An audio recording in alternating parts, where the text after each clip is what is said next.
नमस्कार, the deep dive में आपका स्वागत है। आज हम दक्षिण हरियाणा की एक बहुत ही दिलचस्प और पेचीदा परत खोलने जा रहे हैं। हमारे पास हरविंद्र यादव की एक रिपोर्ट है और इसका शीर्षक है राव इंद्रजीत सिंह के दक्षिण हरियाणा साम्राज्य में दरारें। अब देखिए, ये जो विश्लेषण है ये शुरू तो होता है नांगल चौधरी विधानसभा क्षेत्र में बीजेपी के उम्मीदवार डॉक्टर अभय सिंह यादव की हालिया हार से, लेकिन रिपोर्ट ये साफ कहती है कि कहानी सिर्फ एक चुनावी हार जीत की नहीं है। ये हार तो मतलब बस एक लक्षण है, बीमारी कुछ और ही है। बिल्कुल। और वो बीमारी जुड़ी है दक्षिण हरियाणा के सबसे बड़े राजनीतिक चेहरों में से एक राव इंद्रजीत सिंह की लीडरशिप से। तो आज हम इसी रिपोर्ट के आधार पर यह समझने की कोशिश करेंगे कि आखिर राव इंद्रजीत सिंह के काम करने का तरीका क्या है और क्यों, जैसा कि रिपोर्ट दावा करती है, उनके सबसे करीबी सहयोगी भी एक एक करके उनका साथ छोड़ते चले जाते हैं। चलिए इसी गुत्थी को सुलझाने की कोशिश करते हैं। तो शुरू करते हैं वहीं से जहां से ये रिपोर्ट शुरू होती है, डॉक्टर अभय सिंह यादव की हार से। रिपोर्ट का पहला ही तर्क बड़ा दिलचस्प है। वो कहती है कि हार के लिए सिर्फ डॉक्टर यादव को जिम्मेदार ठहराना असल मुद्दे से ध्यान भटकाने जैसा है। हाँ, मतलब एक आसान शिकार बना देना। हाँ बिल्कुल, लोकतंत्र में हार जीत तो होती रहती है। ऐसा लगता है कि ये हार किसी बड़ी तस्वीर का बस एक छोटा सा हिस्सा है। और यहीं पर देखिए ये विश्लेषण गहरा हो जाता है जी। ये सिर्फ ये नहीं पूछ रहा कि उम्मीदवार क्यों हारा, बल्कि ये पूछ रहा है कि जब आप सत्ता में हैं, तो आपकी ही पार्टी के अंदर इतना असंतोष क्यों है। अच्छा। रिपोर्ट इस हार को एक व्यक्ति की नाकामी के तौर पर नहीं देखती, बल्कि एक संगठन के अंदर जो खींचतान चल रही है और एक जो खास तरह की नेतृत्व शैली है उसके नतीजे के तौर पर देखती है। इसमें एक तंज भी है। क्या? कि जो लोग आज इस हार पर इतनी बातें कर रहे हैं, राजनीति में तो जनता ने उन्हें भी कई बार नकारा है। तो मतलब उंगली उठाने से पहले शायद आईना देखना जरूरी है। तो असल सवाल यह है कि राव इंद्रजीत सिंह के इर्द गिर्द ये जो असंतुष्ट नेताओं की एक बड़ी कतार का जिक्र रिपोर्ट में किया गया है, वो क्यों खड़ी हो रही है। हाँ, ये एक दो लोगों की बात तो नहीं लगती, इसे एक पैटर्न की तरह, एक ट्रेंड की तरह पेश किया गया है। और यही इस रिपोर्ट का सबसे बड़ा दावा है।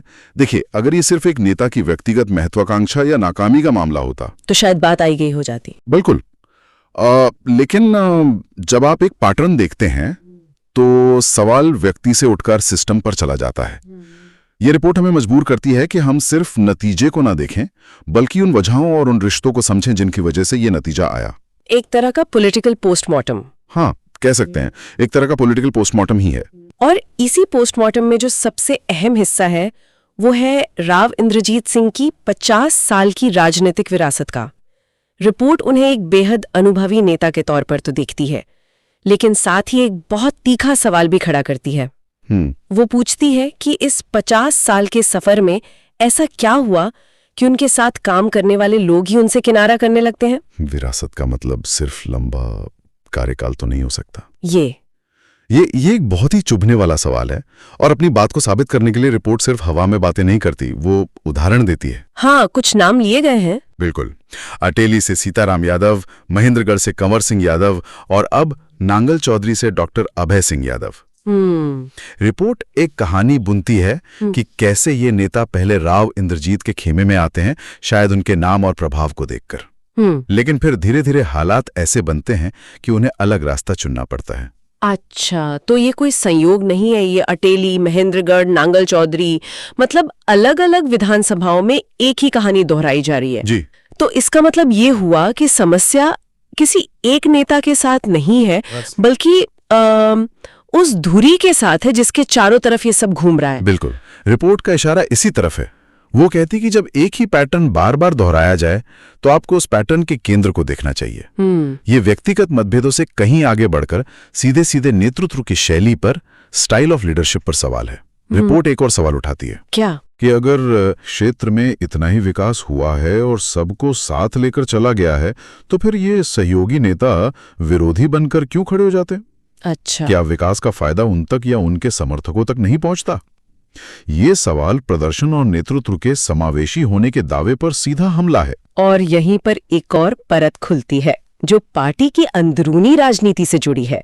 रिपोर्ट कहती है कि जब फैसले लेने का अधिकार कुछ गिने चुने लोगों के हाथ में सिमट जाता है और संगठन के बाकी लोगों से संवाद मतलब कम्युनिकेशन टूट जाता है, तो उसका असर सीधे चुनावी नतीजों पर दिखता है। ये बहुत महत्वपूर्ण बिंदु है, क्योंकि राजनीति सिर्फ बड़े नेताओं के भाषणों से नहीं चलती। सही बात है। वो जमीन पर काम करने वाले कार्यकर्ता, छोटे नेता और उनके आपसी तालमेल से चलती है। जब फैसले बंद कमरों में होते हैं और जमीनी हकीकत को नजरअंदाज कर दिया जाता है तो संगठन खोखला होने लगता है। रिपोर्ट के मुताबिक डॉक्टर यादव की हार सिर्फ एक सीट का नुकसान नहीं है, ये इस संगठनात्मक कमजोरी का एक सबूत है कि जब संवाद ही नहीं होगा तो वफादारी कैसे टिकेगी। बिल्कुल। और इसी संवादहीनता से जुड़ा एक बड़ा विरोधाभास भी रिपोर्ट सामने रखती है।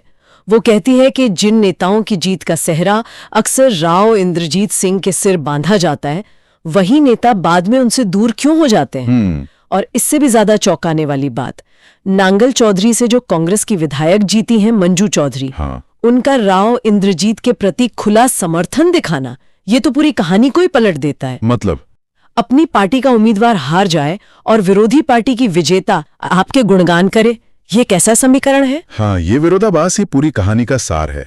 और ये डॉक्टर अभय सिंह यादव के उस तर्क को कहीं ना कहीं वजन देता है जिसमें वो कहते हैं कि उनकी हार की वजह व्यक्तिगत नहीं बल्कि सियासी समीकरण थे। अच्छा, इसका मतलब ये है कि पर्दे के पीछे कुछ और ही चल रहा था।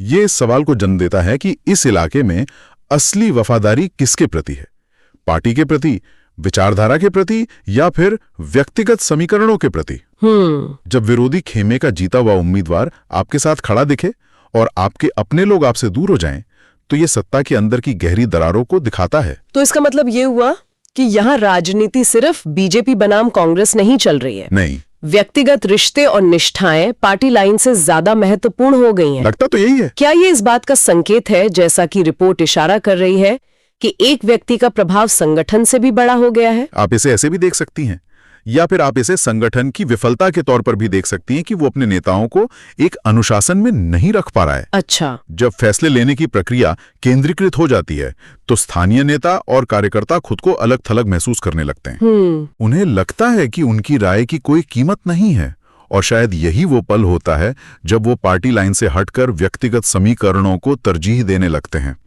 नांगल चौधरी में जो हुआ वो शायद इसी बीमारी का एक बड़ा लक्षण है। और जब संगठन के अंदर ये सब चल रहा होता है तो जनता को भी इसकी भनक लग जाती होगी। बिल्कुल लगती है। शायद इसीलिए रिपोर्ट इस पूरी बहस को एक नया नाम देती है, नामदार बनाम कामदार की बहस। ऐसा लगता है कि ये सिर्फ नेताओं की लड़ाई नहीं बल्कि जनता की सोच में भी एक बदलाव आ रहा है। ये इस रिपोर्ट का सबसे शक्तिशाली तर्क है मेरे हिसाब से। नामदार बनाम कामदार सिर्फ एक चुनावी नारा नहीं है। रिपोर्ट के अनुसार ये अब जमीनी हकीकत बन चुका है। जनता अब सवाल पूछ रही है कि किसी नेता का लंबा राजनीतिक करियर है, बड़ा नाम है, विरासत है, ठीक है, सब ठीक है, लेकिन उन्होंने जमीन पर काम क्या किया? वो उन नेताओं की तुलना कर रहे हैं जिनका बड़ा नाम है और उन नेताओं से जो शायद नाम में छोटे हों लेकिन जनता के बीच रहकर काम करते हैं। ये तो जवाबदेही की मांग है। बिल्कुल। जनता पूछ रही है कि क्या आपका सरनेम आपके रिपोर्ट कार्ड का विकल्प हो सकता है? और रिपोर्ट ये भी कहती है कि हार के बाद उसे सिर्फ बौखलाहट या फ्रस्ट्रेशन कहकर खारिज कर देना बहुत आसान है। हाँ, सबसे आसान। लेकिन ऐसा करना उन मुश्किल सवालों से भागने जैसा है जो जनता और पार्टी के कार्यकर्ता पूछ रहे हैं। सही बात है।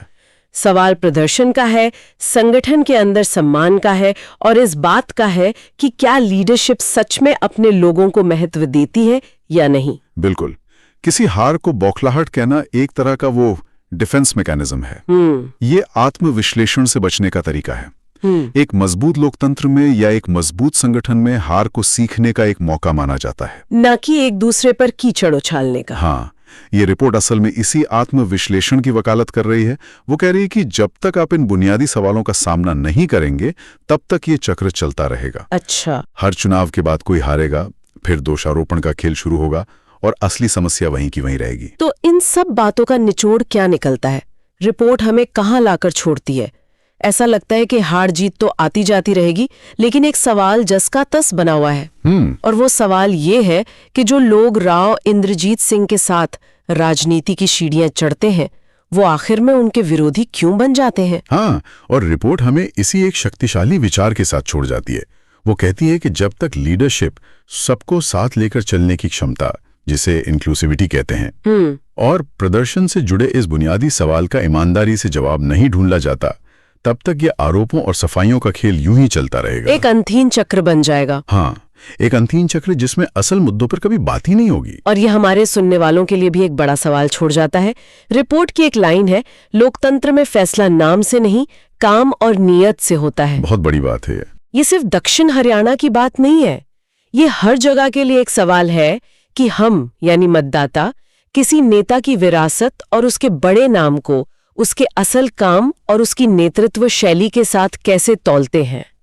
क्या बड़ा नाम हमेशा बेहतर काम की गारंटी होता है? ये वाकई हर लोकतंत्र के लिए एक सार्वभौमिक सवाल है। क्या वोटर एक स्थापित नाम के साथ मिलने वाले आराम और पहचान को चुनता है, या फिर वो प्रदर्शन, पहुंच और नई ऊर्जा को तरजीह देता है? इस रिपोर्ट के मुताबिक दक्षिण हरियाणा में ये बहस अब खुलकर सतह पर आ गई है, और इसके नतीजे जो भी हों, वो आने वाले लंबे समय तक इस क्षेत्र की राजनीति की दिशा तय करेंगे। ये एक ऐसी लड़ाई है जिस पर सबकी नजर रहेगी।